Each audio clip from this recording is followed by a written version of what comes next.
Praise the lord. మన ప్రభు అయిన యేసుక్రీస్తు శ్రేష్టమైన నామములో మీ అందరికి కూడా శుభం తెలియజేస్తున్నాం. బాగున్నారు కదా? ఉదయకాల సమయంలో లేచారా? ప్రార్థన చేసుకున్నారు కదండి? ఉదయం లేస్తున్నాగానే ప్రార్థన చేయండి, అక్కడే మోకరించి.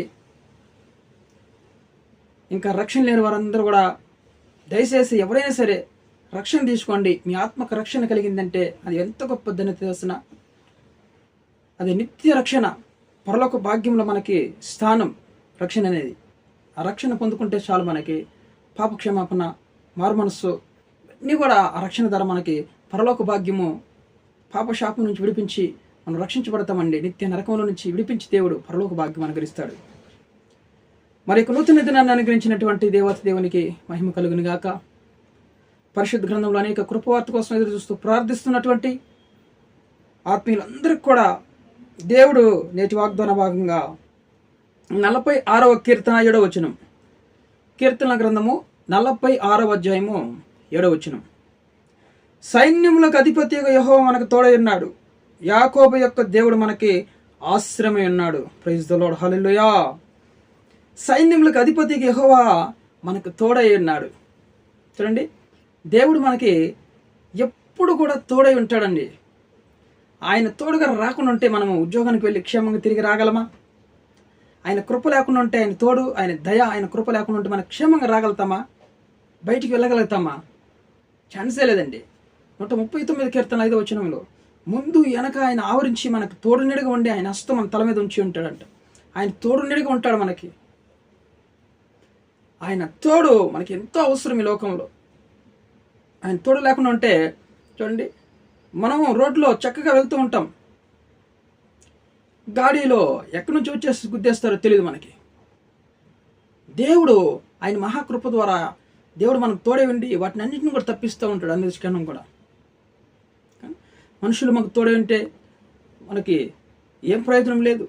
అందుకని దేవుని వాక్యం కదా, రాజులను నమ్ముట కంటే, మనుషులను నమ్ముట కంటే యెహోవాను ఆశ్రయించండి, అది మీకు మేలు, అది మీకు ధన్యత. మనుషులు తోడుగా ఉంటే ఈరోజు ఉంటారు, రేపు ఉండకపోవచ్చు. 10 రోజులు ఉంటారు, మళ్ళీ 11 రోజు ఎక్కడికి పోతే వెళ్ళిపోవచ్చు. మనుషుల యొక్క సహాయము, మనుషుల యొక్క తోడు అది ఎప్పుడు కూడా నిరంతరం కాదండి. దేవుడు అంటున్నాడు, దేవుడు సైన్యములకు అధిపతిగా యెహోవా మనకి తోడై ఉన్నాడు అన్నాడు.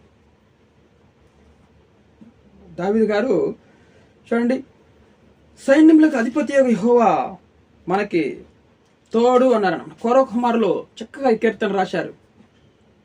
ఎస్, వాళ్ళందరికీ కూడా దేవుడు తోడు నీడగా ఉన్నాడు. మన పితరులకి దేవుడు, మనకు కూడా దేవుడు, యాకోబు యొక్క దేవుడు మనకి తోడు నీడగా ఉంటాడు అంటున్నాడు. తోడుగా వస్తాడంటే ఎక్కడికి వెళ్తున్నా కానీ ఆయన తోడు మనకి ఎంతో అవసరం. ఈ వాగ్దానం ఎత్తి మనం ఉదయకాల సమయం లేచి ప్రార్థన చేయండి. దయచేసి ఈ వాగ్దానం ఎత్తిపెట్టి ప్రార్థించాలి మనం.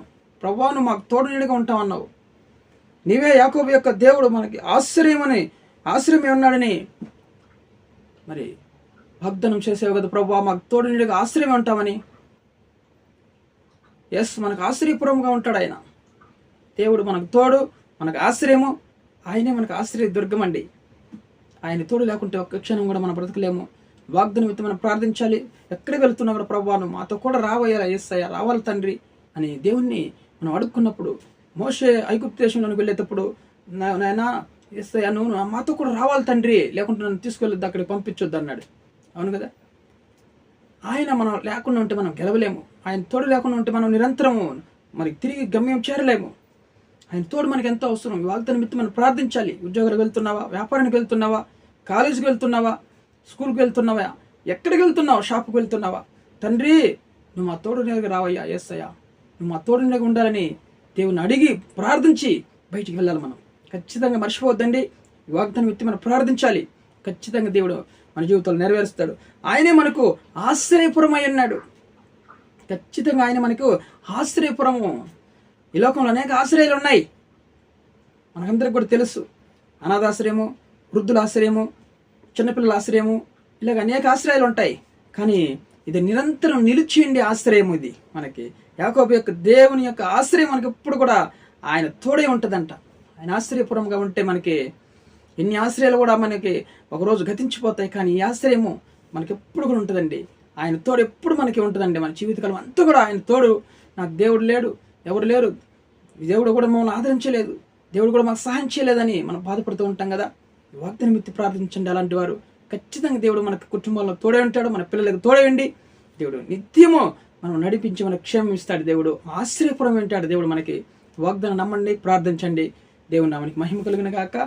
ప్రార్థన చేసుకుందాం. ప్రేమ కలిగినటువంటి మా ప్రియ పరలోకపు తండ్రి, ఘనమైన నామని బట్టి మేము స్తుతిస్తున్నాం. ఉదయకాల సమయంలో నిజముగా నాయన, నిజముగా యెహోవా మాకు తోడై ఉన్నాడు అన్నారు ప్రభు. కోరహ కుమారులు నువ్వు నాయన తోడునిడిగా ఉన్నావు మాకని, యాకోబు యొక్క దేవుడు మాకు ఆశ్చర్యపురమై ఉన్నాడని వాళ్ళు అంటున్నారు ప్రభు.